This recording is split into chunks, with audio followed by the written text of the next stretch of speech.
christianisme traditionnel. Vérité ou tromperie? Par le missionnaire Ewald Frank.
Le christianisme traditionnel. Vérité ou tromperie? Par Ewald Frank. Chapitre 28. Conclusions et réflexions sur le chiffre mystérieux 666. Comment est-il possible pour la majorité du clergé d'ignorer le développement historique que nous venons de démontrer est difficilement concevable, à moins qu'elle ne ferme intentionnellement les yeux devant cela, ou alors qu'elle n'éprouve pas d'intérêt à trouver la vérité. Ce développement, tout spécialement depuis Constantin, c'est-à-dire depuis le commencement de l'Église de l'Empire romain, a été si abondamment décrit qu'il ne subsiste réellement aucune nécessité de faire de nouvelles recherches. Du 5e au 11e siècle, ce furent les empereurs qui désignèrent les papes. Après cette époque, c'est le prétendu clergé qui a pris cette affaire en main. Pour faire obstacle à l'influence de l'empereur du Saint-Empire germanique romain et des princes romains lors de l'élection d'un pape, le pape Nicolas II, lors du synode de Pape 1059, émit un décret sur l'élection papale, remettant l'élection exclusivement entre les mains d'un collège de cardinaux. Source: B. Arenberg, Chronique der Menschheit, page 287. Les papes furent bientôt supérieurs aux potentats du monde, parce qu'ils avaient derrière eux la masse du peuple, lequel craignait l'enfer. Mais cela n'était pas encore suffisant, et bientôt les choses se prononcèrent à l'avantage de l'Église. Finalement, ce ne furent plus les empereurs qui établirent les papes, mais bien les papes qui établirent les empereurs. Rome, mars 1975. Dictat papal. Dans ce qui est appelé le Dictatus Papae, prononcé pendant le synode romain du jeûne, le pape Grégoire VII déclara que l'évêque de Rome était le souverain absolu de l'Église universelle, que seul le pape avait le droit de porter les emblèmes impériaux, qu'il pouvait destituer l'empereur et rompre le serment de fidélité des sujets d'un roi injuste et ne pouvait lui-même être jugé par personne. Source: B. Arenberg, Chronique der Menschheit, page 288. Qu'ont donc à faire toutes ces choses de position du pouvoir mondain, politique et religieux avec l'Église de Jésus-Christ ou avec la proclamation de son évangile et avec le royaume de Dieu?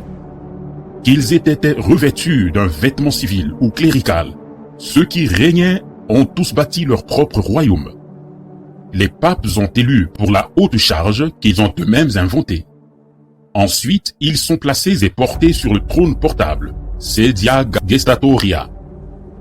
Alors le monde entier lève les yeux vers eux et cherche à s'attirer leur bienveillance, leur faveur, leur intercession.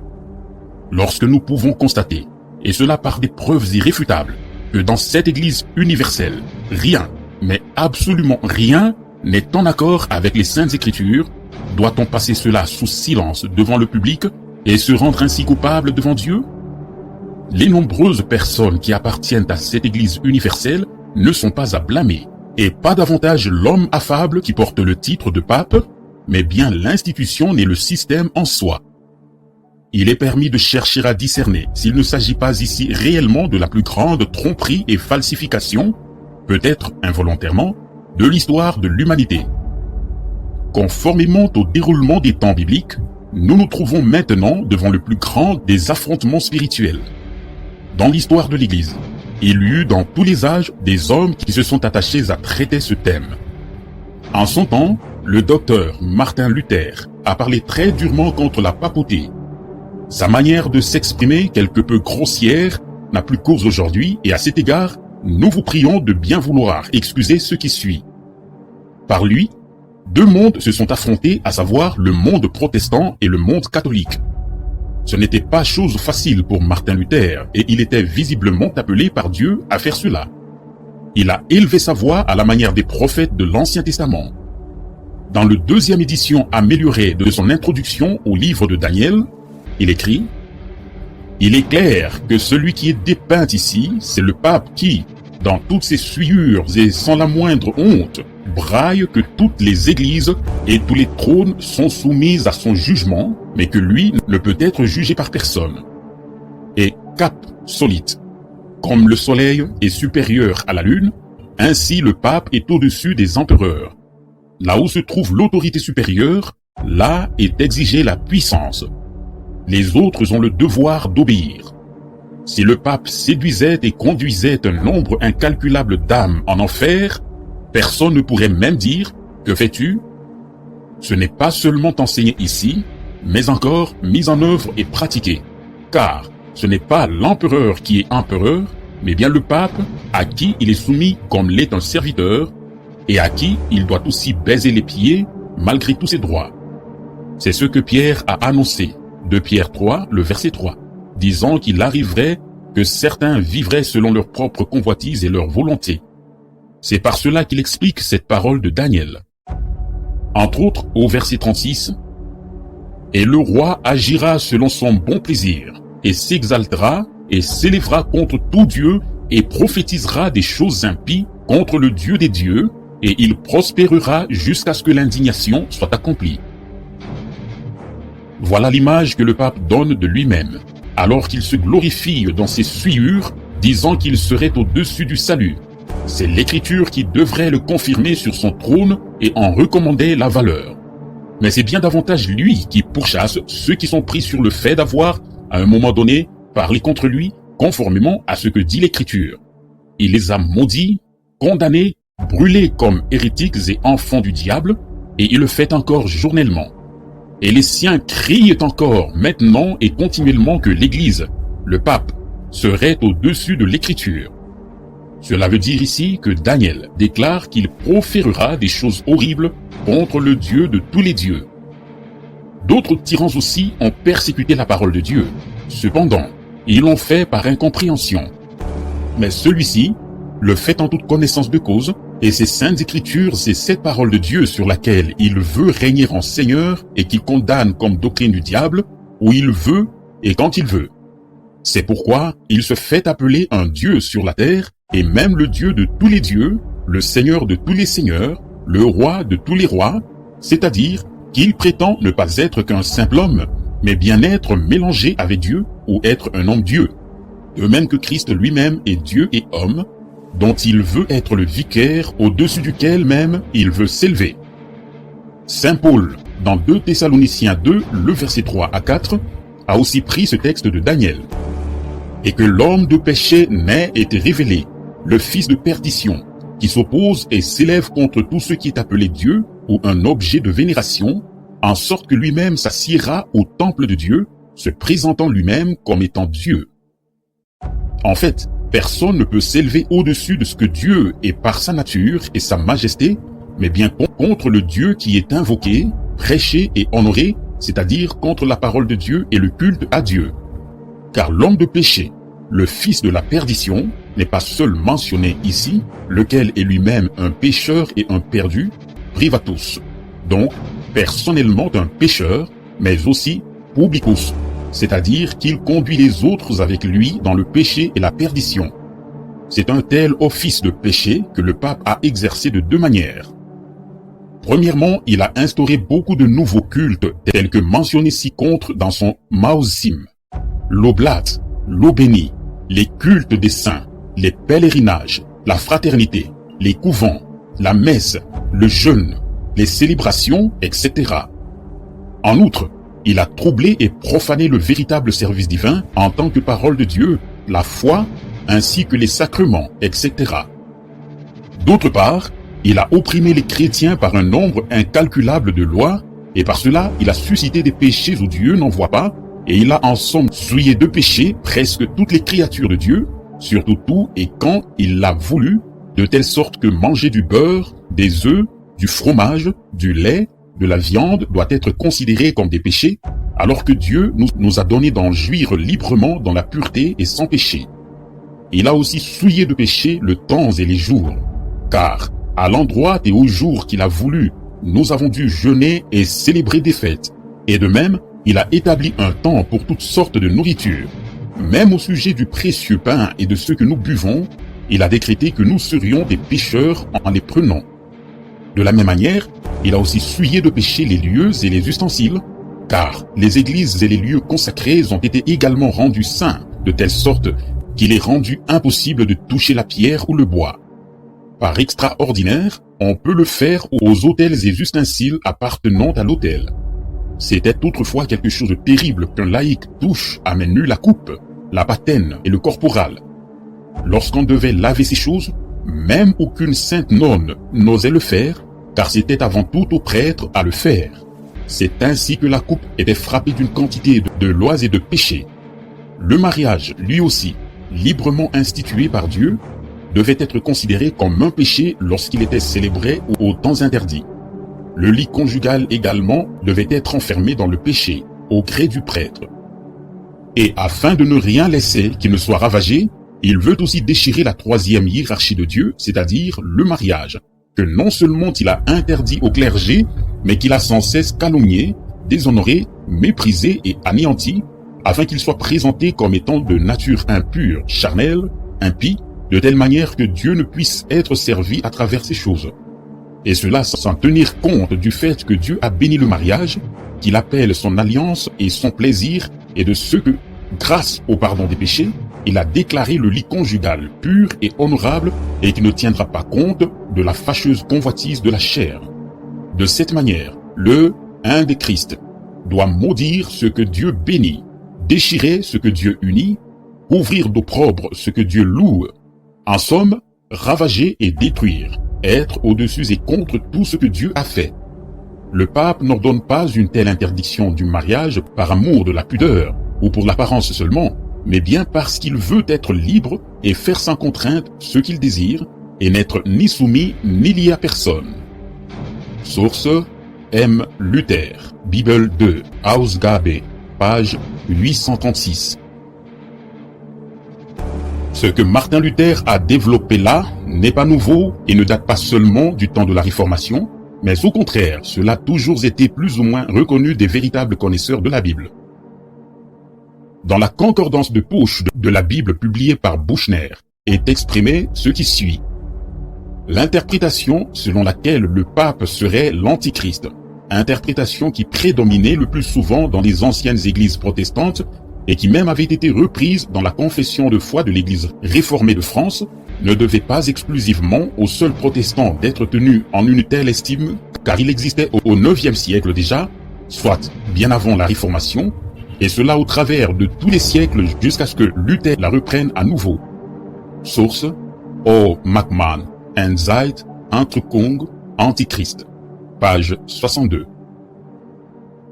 En comparant ces choses avec les Saintes Écritures, il ressort visiblement que tout a été fondamentalement modifié et que le service divin tout entier a été changé. De la loi originelle, qui a été transmise aux saints une fois pour toutes, Jude 3, il ne reste plus aucune trace. À chaque introduction d'un dogme, il fallait tout d'abord défiler la parole. Afin de pouvoir introduire d'une façon crédible sa propre pensée, il fallait que l'original biblique soit annulé. Nous en avons des preuves en comparant les proclamations inventées par la religion avec ce que dit l'Écriture. Par exemple, comme il l'a déjà été mentionné, Et personne n'est monté au ciel, sinon celui qui est descendu du ciel, le Fils de l'homme qui est dans le ciel. Jean 3, le verset 13. Malgré cette parole claire, qui ne peut être mal comprise, le dogme de l'enlèvement corporel de Marie au ciel a été proclamé dans un passé encore assez récent, ce qui est en parfaite opposition avec cette parole de Dieu. Ne peut-on pas rendre justice à Dieu et dénoncer comme antichrist toutes les doctrines et ordonnances publiées par les papes, car elles sont en opposition absolue, c'est-à-dire anti, avec les doctrines de Christ? La déclaration « Celui qui n'a pas l'Église pour mère n'a pas Dieu pour père » a plongé les gens dans la crainte, car finalement l'homme a été créé pour être en communion avec Dieu. Mais lorsqu'on enseigne que cette Église a été fondée par Christ même, et que pour ainsi dire, tous étaient catholiques, même Marie, alors cela n'est tout simplement pas correct. L'ensemble des livres d'histoire le confirme. Comme nous l'avons déjà dit dans divers passages de ce livre, dans les premiers siècles du christianisme, il n'y avait aucune église catholique romaine unifiée, ni aucune autre église organisée. Dans la période qui suivit le temps des apôtres, on connaissait seulement diverses orientations de foi, mais aucune église unifiée n'existait car cette unification n'a eu lieu qu'au jour de Constantin. Il n'existait aucun pape, aucun cardinal, etc. Le malheur est que les recherches protestantes concernant les premiers siècles n'ont également pas été assez conséquentes parce qu'on ne dirigeait pas ses pensées dans cette direction ou qu'on ne le pouvait pas parce que les efforts faits en vue d'atteindre l'unité supplantaient les pensées en faveur du développement réel.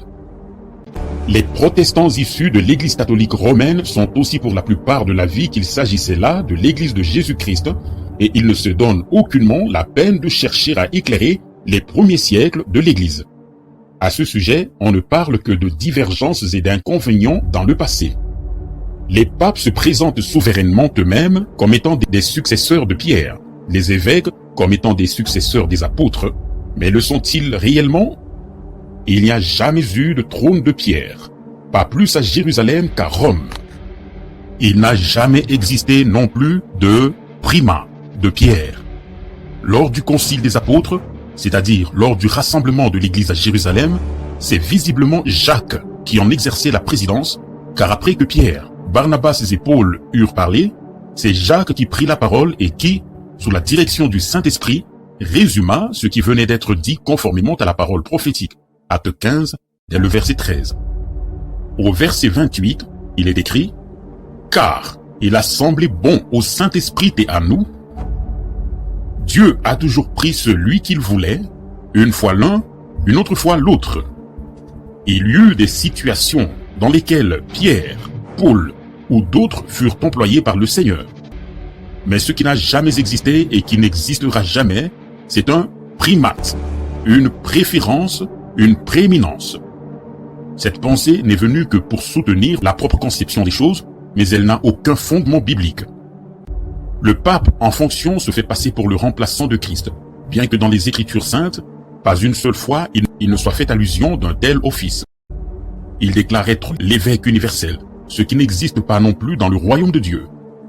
L'apôtre Pierre pensait à Christ et non pas à un pape lorsqu'il écrivit « Car vous étiez errants comme des brebis, mais maintenant vous êtes retournés aux bergers et surveillants, évêques, de vos âmes. » 1 Pierre 2, le verset 25.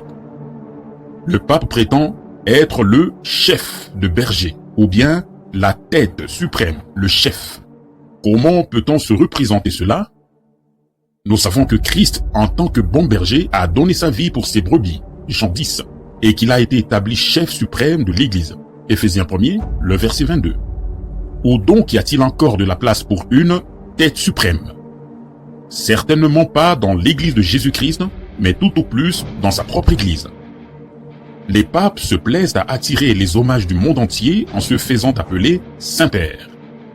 Il est cependant écrit « Et n'appelez personne sur la terre votre Père, car un seul est votre Père, celui qui est dans les cieux. » Matthieu 23, le verset 9.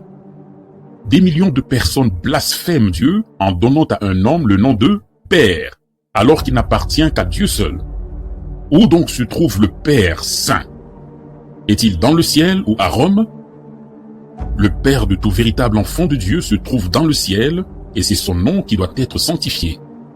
Les dignitaires de l'Église prennent partout les places honorifiques et se font célébrer. Ce n'est pas chose à leur envier, car selon l'Écriture, ils devront eux aussi crier aux montagnes et aux rochers, « Tombez sur nous et tenez-nous cachés de devant la face de celui qui est assis sur le trône et devant la colère de l'agneau. » Apocalypse 6, le verset 16. L'Église catholique romaine a su s'y prendre pour faire croire au peuple qu'elle était une institution divine sur la terre, c'est-à-dire qu'elle serait l'Église établie par Christ lui-même et qu'elle seule aurait le pouvoir de sauver. Ce n'est pas vrai. Cette affirmation contredit l'histoire des 3 premiers siècles de l'ère chrétienne. De même, aucune autre Église organisée n'a été fondée par Christ et ne peut davantage sauver. Les diverses conceptions existant dans les premiers siècles, qui ensuite avaient été réprimées par l'union forcée, sont réapparues après la Réformation sous la forme de divers courants spirituels. Aujourd'hui, on ne se préoccupe plus de maintenir la conformité entre la doctrine et la pratique, mais, sans égard à l'état spirituel des personnes, on ne se soucie plus qu'à associer tout le monde. Cependant, au milieu de toute cette évolution dans le monde religieux, Jésus-Christ bâtit lui-même son Église. Il appelle, au moyen de la publication de l'Évangile, les personnes de tout peuple, de toute langue et de toute nation qui écoutent sa voix, à sortir de toutes les églises pour les amener à être en accord avec sa parole. Ainsi, il amène son Église à l'achèvement pour le jour de son glorieux retour. L'Église de Jésus-Christ n'est pas riche en biens terrestres. Elle n'a ni or ni argent, comme Pierre le disait en son temps, mais elle est richement bénie spirituellement. Satan a présenté à Jésus les richesses de ce monde, mais Jésus a repoussé ses avances, car il savait que conformément à la promesse, lorsque les temps seraient accomplis, il régnerait sur tous les royaumes de la terre. La papauté a cette prétention, à savoir d'être dominateur jusqu'aux extrémités de la terre. Par cela aussi est révélée l'opposition par rapport à Christ. Sans les papes, l'histoire de l'humanité se serait certainement déroulée de façon toute différente. Il n'y aurait pas eu de croisades, ni toutes ces guerres, ni ces persécutions et ces millions de martyrs. L'esclavage est aussi à mettre à leur compte, car c'est leurs soi-disant missionnaires qui ont premièrement ouvert et aplani le chemin aux marchands. Même les experts en finance ne peuvent évaluer les richesses du Vatican. Celui qui visite les chambres du trésor de la basilique Saint-Pierre a le souffle coupé en voyant tout l'or, les pierres précieuses, les perles et autres valeurs exposées. Apocalypse 17, le verset 4. Rome est extérieurement une ville pieuse. Celui qui atterrit à l'aéroport rencontre tout de suite la Banco di Santo Spirito, la banque du Saint-Esprit. Les immenses richesses ne se trouvent pas dans les maisons de la population, mais bien dans les diocèses, autrement dit, au Vatican. L'Église catholique est une puissance politique religieuse universelle, agissante à tous les niveaux, et qui use tout spécialement son influence en utilisant l'ordre des Jésuites, lequel lui est pleinement dévoué. Ses membres accaparent déjà toutes les positions clés. Ils siègent dans les gouvernements, occupent des fonctions d'État, s'engagent dans les universités, les milieux sociaux, les hôpitaux, les jardins d'enfants, les écoles, etc. Leur engagement le plus grand et leur assiduité s'exercent en faveur de la reconnaissance de l'Église catholique romaine comme religion d'État, et ils utilisent tous les canaux officiels pour y arriver.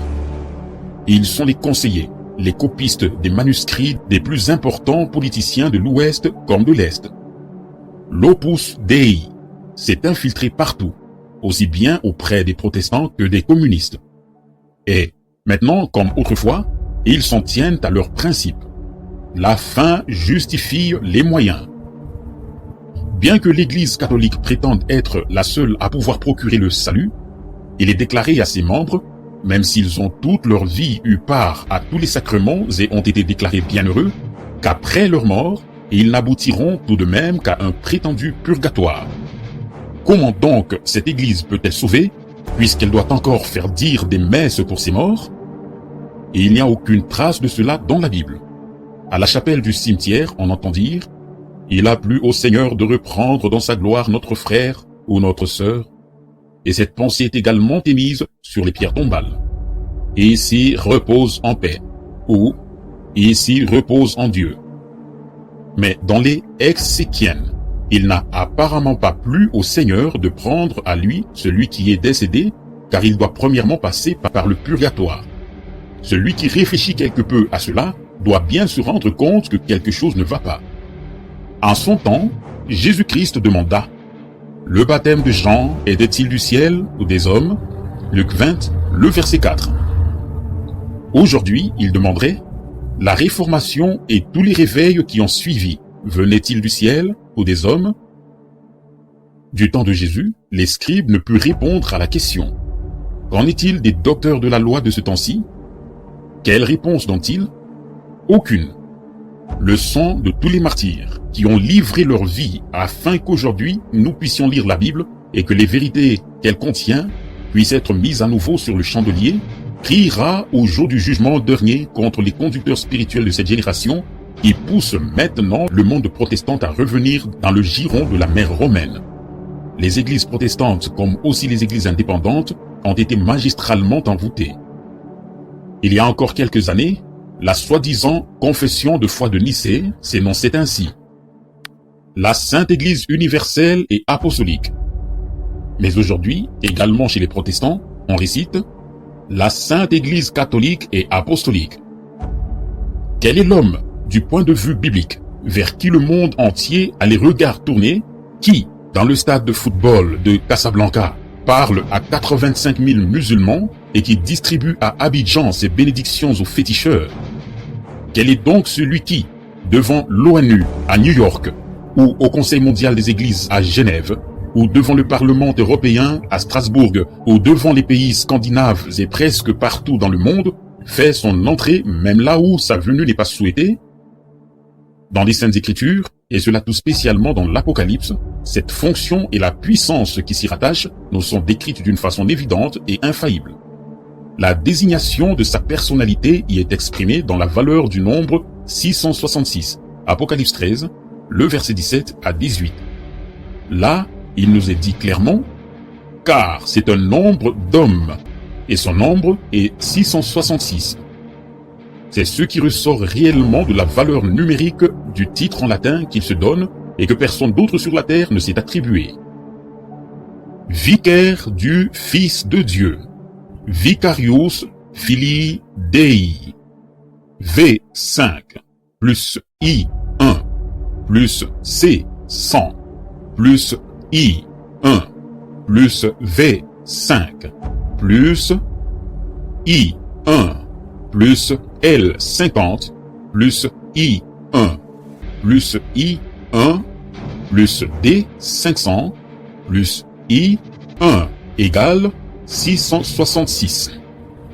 Ce n'est pas non plus un hasard que les empereurs romains ont porté la désignation de Latinus Rex Sacerdos, qui signifie roi sacrificateur latin. C'est certes de la Rome païenne qu'est sortie la Rome papale. Singulièrement, cette désignation en latin a également la valeur numérique de 666. Latinus Rex Sacerdos. L50 plus I1 plus V5 plus X10 plus C100 plus D500 égale 666. Dans Apocalypse 17, cette institution mondiale est décrite symboliquement, de manière pertinente, comme étant une mère. Parce que l'humanité entière a été trompée par elle de façon pieuse, qu'elle a été ensorcelée, égarée et plongée dans l'anathème, le Seigneur lui-même a prononcé son jugement sur le siège de cette institution universelle. Plusieurs fois, il nous est dit dans Apocalypse 18 qu'en une seule heure, la destruction viendra sur cette soi-disant ville éternelle. Autant elle s'est glorifiée et a été dans les délices, autant donnez-lui de tourments et de deuil, parce qu'elle dit dans son cœur, « Je suis assise en reine, et je ne suis point veuve, et je ne ferai point de deuil. » C'est pourquoi, en un seul jour, viendront ses plaies, mort et deuil et famine, et elle sera brûlée au feu, car le Seigneur Dieu qui l'a jugée est puissant. Apocalypse 18, le verset 7 à 8. Jusqu'à maintenant, chaque parole de Dieu s'est accomplie au temps qui lui était déterminé. Sur la base de la seule autorité valable et formelle, et pour toujours déterminante, la parole de Dieu, Nous prions toute personne sincère de se soumettre à la parole de Dieu et de croire comme le dit l'Écriture. Ceci ne doit aucunement être tenu pour un règlement de compte par la polémique. Le jugement final n'appartient qu'à Dieu seul, qui, sans contredit, jugera conformément à sa parole. Mais il en va de presque 1 milliard de catholiques dans le monde entier qui croient tout ce qui leur est enseigné sans savoir que cette institution universelle n'a pas été appelée à l'existence par Christ et qu'en aucun temps elle n'a été l'Église de Jésus-Christ, et de presque autant de protestants, parmi lesquels beaucoup aimeraient sincèrement être sauvés. Ces personnes mettent leur confiance dans leur appartenance à leur Église, pensant ainsi être sauvés. Ils ne savent pas qu'ils sont dupés et s'en iront de cette vie terrestre trompée pour l'éternité. Qu'une telle tromperie ait lieu dans une religion qui n'a aucune relation avec Christ est une chose fâcheuse. Mais qu'elle ait lieu au nom de Christ est impardonnable. Ce qui demeure valable pour toujours est ce que Dieu a fait prononcer le jour de l'établissement de l'Église du Nouveau Testament par une bouche qu'il avait habilitée à parler de sa part. Et il arrivera que quiconque invoquera le nom du Seigneur sera sauvé. Acte 2, le verset 21, Joël 3, le verset 5. On a manifestement enlevé le salut qui vient du Seigneur pour le reporter sur une institution et ses pratiques religieuses. Il est probable que pas même le clergé n'en soit conscient. Les églises populaires et nationales prétendent s'en tenir uniquement aux Saintes Écritures. La réalité de cette prétention n'est tout autre, car eux aussi ont pour la plupart institué des traditions et des pratiques en dehors de la Bible. Les catholiques, selon les dires, sont établis sur les deux, l'Écriture et la tradition. Mais après un examen rigoureux, ne découvre-t-on pas qu'il s'agit de traditions bien décorées par des passages bibliques? Concernant de pareilles traditions, le Seigneur condamne les participants à de tels services divins par un énergique « en vain ». Mais il m'honore en vain, enseignant comme doctrine des commandements d'hommes. Et il leur dit, vous annulez bien le commandement de Dieu afin de garder votre tradition. Marc 7, le verset 7 à 9. Par cette parole des Écritures, et d'autres encore, nous voyons que toute action religieuse est vaine si elle n'est pas accomplie conformément à la volonté de Dieu. Vain est tout Ave Maria, vaine toute prière du rosaire, vaine toute action religieuse, vain tout pèlerinage. Tout est vain. La volonté de Dieu n'est pas fixée selon le bon plaisir ou l'humeur des papes ou celle d'autres personnes, mais cette volonté a déjà été proclamée par les prophètes et les apôtres et elle est établie une fois pour toutes dans les Saintes Écritures. Quoi donc? Quelqu'un peut-il maintenant encore demeurer neutre, indifférent, après que la vérité a jailli à la surface et que la tromperie, à la lumière de la parole révélée, a été pleinement dévoilée à nos yeux? Dès l'instant où ces choses sont dévoilées, chacun porte sa propre responsabilité devant Dieu. Dieu donc, ayant passé par-dessus les temps de l'ignorance, ordonne maintenant aux hommes que tous, en tout lieu, ils se repentent. Acte 17, le verset 30. Personne, ayant lu cet exposé, ne pourra présenter d'excuses au jour du jugement dernier.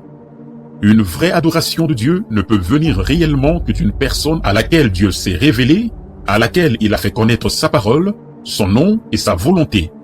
D'une personne qui, par la grâce de Dieu, a fait une expérience personnelle du salut. L'éventualité selon laquelle le pape et la curie auraient le courage, pour le moins, d'entamer un dialogue avec la vérité est peu envisageable. Mais personne, depuis les dignitaires de l'Église jusqu'au curé de village, qui aura lu ces exposés, ne pourra dès lors continuer d'agir ainsi avec bonne conscience. Tous ceux qui sont opprimés par la religion, toutes les personnes trompées, maintenues sous tutelle, ont le droit d'exiger que la dignité humaine leur soit restituée et qu'ils puissent exprimer librement leurs décisions personnelles pour Christ et par cela même pour la vérité.